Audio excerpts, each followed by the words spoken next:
Hello, everyone. I'm back, at least for now.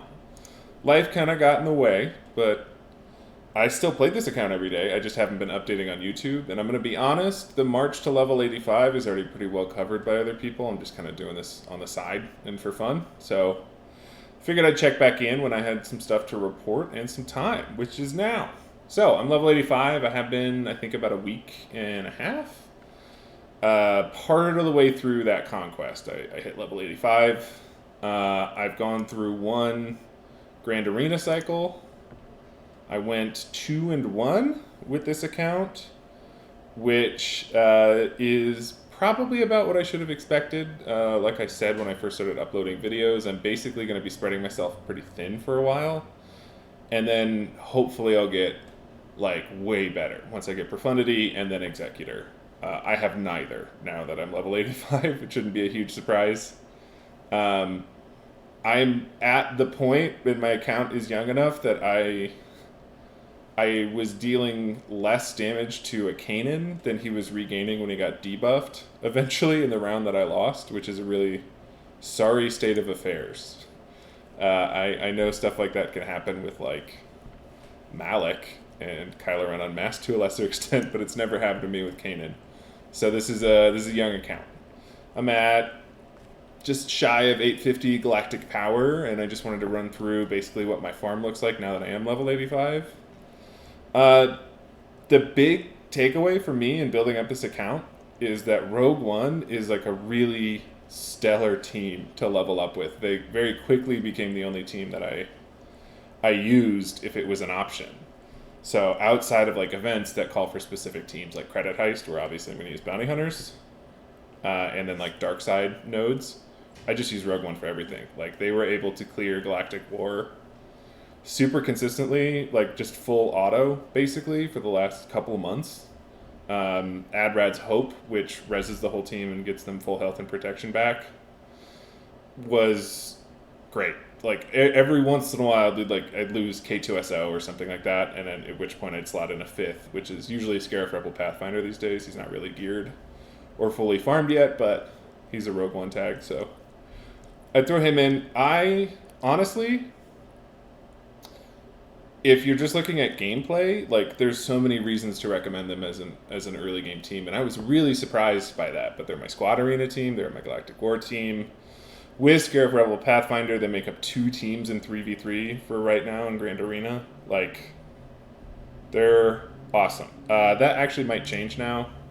I just got my first Zeta where now Jin can't die, and Jin is the other leader that I have. So I might make one really good team with like Adrad, Jin, and whoever else is the third, and then just use like a generic Rebel lead for the other two. I'll have to think about that. But Rogue One, great. And they don't need as high a gear as I thought going in to like be an effective team. They're miles better than Phoenix. Shouldn't be a huge surprise. Phoenix is kind of my secondary priority right now. I'm getting all of Rogue One up to gear 12. K2 is going to stay there because he's not a Profundity wreck. But these four I'm going to need to relic. Adrad's obviously going to be a while. I need him to be 7 stars before I can get to gear 12, but I'm going to have that gear just sort of sitting around and built and waiting for him. So top priority here is to get people to gear 12, because then you're pulling from different pools of gear, basically. So the way I usually do it is I have one team that I'm trying to get to gear 12/relic once they're there, and then I have a secondary team that I'm building up as much as I need to. For the Phoenix, I think I'm going to throw a couple more tiers on Ezra, make sure the mods are pretty good for the Thrawn event to be able to unlock. And then obviously I can just throw as much gear as I want on Hera. I will need her relic for Profundity. As soon as I get Thrawn, I'm just not going to touch them for a while, and then Hera's going to probably be my last like relic for that Profundity journey, so not trying to get her there soon. But these Phoenix, now is about the time that I'm just trying to squeeze the juice out of them and get everything I can get. The nice thing is they're all pilots, I guess, so throwing extra gear, even on the Kanan, Zeb, or Chopper, will help me out in the short term. It'll make the ships better. So I don't know. Maybe I'll take everyone to gear 8, and then like Ezra to 9 if I need it, and Hera as high as I want. Yeah. So those are the 2 teams I'm working on right now, and then we've got a lot of teams that I'm not done farming. So we've got Rebel Fighters, haven't even really started in on Mon Mothma, and then Scarif Rebel Pathfinder will get to 7 stars by virtue of being on the same node as Biston's Ewing. And then Kyle Katarn haven't started his farm yet. He just keeps showing up in calendars, which I'm not complaining about. And I've got him a little bit of gear right now just to get some crystals from like Yoda's journey throughout. But not much to say for this team. This Dash team is still very much a work in progress. Not much to report here. Dash is my farm right now. I'm trying to get him to 7 stars because I think at the very low ranks of Grand Arena that I'm at, that even if his AoE is really good, like I wonder how much the supporting cast is really going to matter for him in Grand Arena for a little bit. If I have like a gear 12 Dash as like my next project after Rogue One, maybe I'll do that. We'll see. But I want him at 7 stars. I'm about to get a ship unlocked. I'll throw a little bit of gear on him. And then we've basically got executor requirements and stuff that flows off of that that's unfinished. So haven't really started the Beskar farm outside of Queel because he's on the same node as the ship. Not anything to report here. I've got a bunch of bounty hunters looking decent right now. Every bounty hunter that I'm using right now is at gear 8, just so they have the payout at least. And I can max out Credit Heist. And if I had extra gear lying around, I was throwing it on them while I was leveling up because so many bounty hunters are pilots. I'll need them eventually. They're kind of like my 3rd best team right now, but they're pretty underdeveloped for sure. And then I've got this Empire team that is probably my 2nd best team in like Grand Arena, which is a sorry state of affairs, but I kind of knew this was going in. This account, I would say the things that I might do differently if I started it over is I wouldn't spread myself as thin as I have, and you'll see a little bit in my ship farms. Like, I have a lot of ships with a really good amount of progress on them. So I'm going to hit this point where everything will eventually look really good on this account. But I've got a bunch of mediocre stuff right now because I've been mixing and matching pilots and ships. And that's okay. You know, this account is for fun. But if I really wanted to focus this and try and be as competitive as possible right when I hit level 85, I would have built things a little bit differently. Similarly, troopers. There's just a lot of farms and no pilots, so they keep getting shunted. So what I'm farming right now, the only straight up characters I'm farming are Radis, who's kind of a ship farm because he's decelerated, so he takes as long as a ship farm. And then Bosk, because I just want a good Houndstooth goes so far, regardless of what fleet you're using. So getting him to 7 stars and Houndstooth to 7 stars is something I just want to do pronto. Other than that, these 5 are all attached to a ship of some kind, which is why I haven't finished my trooper farms. So I still use them, especially in 3v3. I still have like a squad that can punch up a little bit, but they're really low gear. They're a team I'm going to kind of get around to finishing as opposed to starting with, which was my initial conception. But these farms just take long enough that other things just kept taking priority for me. And as you can see, the gear is pretty paltry. I've still got, 2 troopers at gear 7. As far as characters, there's not really anything interesting. I got Sabine unlocked just for the ship. It's not technically a profundity requirement, but you're going to use it with the profundity fleet, so I'm just keeping her at 2 stars level 1 for now. I'll probably level her up, throw mods on her, get her to gear 7 when I'm in a more comfortable place, just to boost that ship a little bit. And then just characters I'll get. I did decide I'm going to start getting Get 2 currency soon. I'm in the Geonosis territory battle with my guild. Malevolence is what I'll go for first. It's just fewer resources than the negotiator in the sense that 2 of the ships are pilotless, and then all the other ships belong on one team. So the only person I'll have stranded for a while is Grievous, which stinks, but he's a really good character, and I'm sure I'll eventually want his team. Whereas with the negotiator, right, you're pulling from some clones. You've got Plo Koon, who doesn't really have a home, and then Ahsoka and Anakin go into like a Padme team or a Qui-Gon team, or eventually a JMK team. But that's really far down the future. So that's like, you know, a couple of different squads. You have to farm a bunch of characters and ships, and then here, the Geo ships are really easy to get with Galactic War currency. It just makes a lot more sense if you're just trying to get a get-to ship up and running on the cheap. Malevolence, I think, is definitely the option. I'm going to go over ships just for a sec. This is basically just a farming update video, as well as some general thoughts on what it was like to level this account and if I'd recommend others do it. Here, I've just favorited everything I'm going to need for Executor and Profundity, and then once the ship is 7 stars, not favorited. All the ships that are 7 stars are just things you could get with currency. So, right, like Cantina currency took a while, but my Cassian's Ewing is now 7 stars. I'm still finishing out Chopper, and then I think Boba with the Cantina currency, and then I'll be able to get that good Shard Shop currency with 7-star Cassian's Ewing. And then these show up in Fleet Arena and Galactic War, so they're the easiest to farm. Phantom 2 isn't favorited because it's not technically a requirement, but I pick it up when I see it. I have a 5-star Chimera that I haven't played around with a ton. I'm still using Executrix as my main capital ship, but I could see transitioning over to Chimera with like all my bounty hunters while I have Profundity and I'm waiting on Executor. Oh, Frito, it's okay. That's my dog. He's been on my lap the whole time. Surprise. So, yeah, all these farms are coming along. I'm about halfway through on a lot of these. I'm looking forward to double drops. I do think I can't decide if I'm going to pause some of these farms just to get more Kairos and more Gear 12 pieces, or if I just want to like push through. The smart player in me wants to get more gear. The player that wants to have fun just really likes having these farms out of the way. It's going to feel really nice. I'm still waiting to 6-star Tarkin ship and Akbar's ship. So I might just push through on a couple of the sort of key things that are going to let me get that to 6 stars and then 7 through the weekly events. And maybe pause on some other ships briefly or something.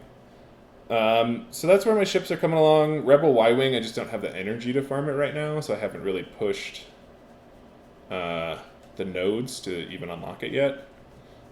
I'm sure I could at this point. But this is going to be the first farm that I'm going to set aside that like 25 crystal refresh every day so I can farm it 10 times in a day.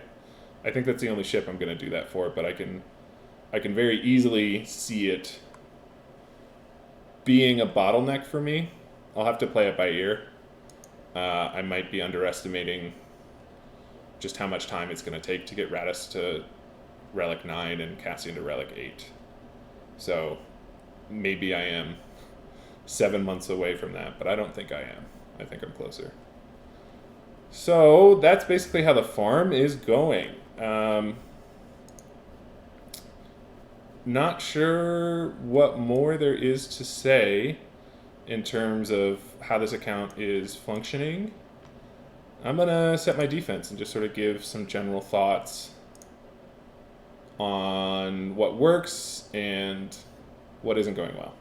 Oh, I will also say the first Grand Arena it throws you in. I think it throws you against people who are also playing in their first Grand Arena. So I actually had the galactic power edge against all my opponents, I think, because I have so many ships. It was a lot of like, right, like I'm at like 840,000, they were at like 750. So it was all close. Here we're now pretty quickly in the territory where if my opponent plays, I probably lose. Like I think I'll probably get 10 points, 10 banners. I don't know. It obviously depends on what they put in for defense, but if they have a Vader on defense and a Bastila Yoda team on defense and any of these other, like a Night Sister team on defense, I don't think I can beat any of those. but maybe I'll be pleasantly surprised. So yeah, as far as this goes, and whether or not I'd recommend it to other people, I think you can definitely make it work, and I still have a lot of hope that this will really be able to punch up once I get Profundity, because I think at that point in time, I'll have a good Rebel Fighters team, a good Rogue One team, a usable Dash team, not optimal at all, and same with Mon Mothma, because I have Biggs and Wedge in there, but one of those will be Cara Dune soon enough. And not that much gear into Troopers, but still like a usable Troopers team, along with a really great capital ship and a pretty good Empire team, for instance, with like a Palpatine team. I think when I'm at that point in time, if you were to compare my account to someone else who's played for the same amount or put the same amount of resources in, if they paid money, this is a free-to-play account, I'd like my odds against that roster. So I think this will work, but I'm taking kind of a long route. And the reason I say that is I just have so many pilots at like gear 7 or 8. And my fleets, I basically have like 2 okay fleets. I have a Rebel fleet and I have an Executrix fleet that uses bounty hunter ships. And that's just not a great place to be if you want your account to be focused. I will say the nice thing though, in the first round of Grand Arena, everyone else basically had one decent fleet and then like horrible ships otherwise. So my fleet always held, and I was always able to take out their fleet. So already I have an advantage, I think, just by virtue of having a bunch of Gear 7, 8 pilots and a bunch of ships at like 4, 5, 6, 7 stars. So what are we thinking here? I kind of want Palpatine for offense. I'm tempted to just put up a sacrificial lamb here, like an undergeared bounty hunter team, which is all my bounty hunters. It stinks that 2 bad bounty hunters are the ones I have at much higher gear than like Jango and Boba.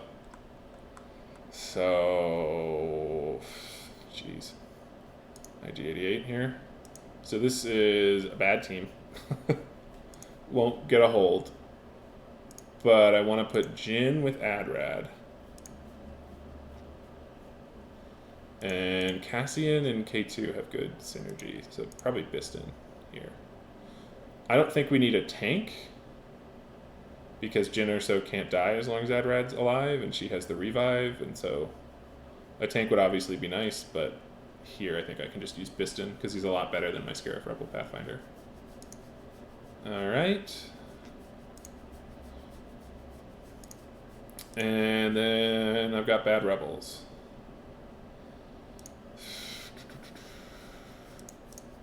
I wonder if I save Wedge, like Wedge, Cassian, K2 for offense.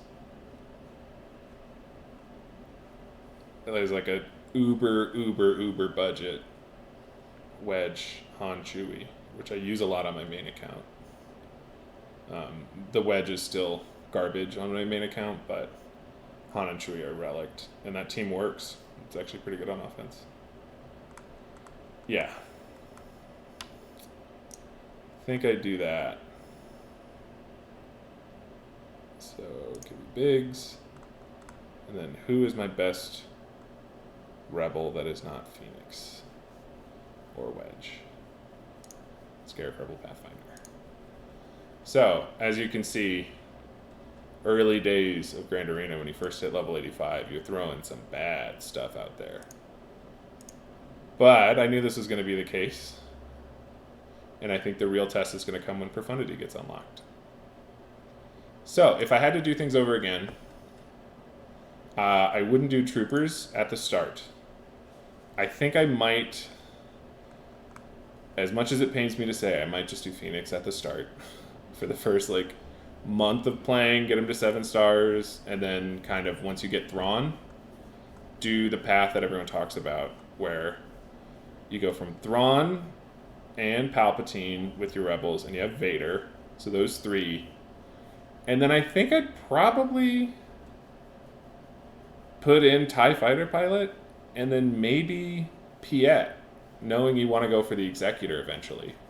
So I think my first Darkside team would be kind of like a bad Palpatine team with all the executor requirements in it, outside of the bounty hunters. And then I'd probably go from there into getting bounty hunters like I did, and getting Rogue One like I did. The nice thing about Rogue One is all 4 of these, you don't farm, you just buy in shops. So it's really easy to get them up to 7 stars. And I think Radis is going to get accelerated pretty soon. So, like, really and truly, they're a great team to focus your time into in the early game. Yeah, that would probably be the shape of things. And then you have a bunch of other stuff that just sort of happens naturally, but I might even bank some of my currency and just not worry about any of the Imperial troopers, not worry about some of these rebel pilots and ships at the start, and focus on like an executrix fleet first with the fighter pilot ship, Vader ship, and then bounty hunter ships.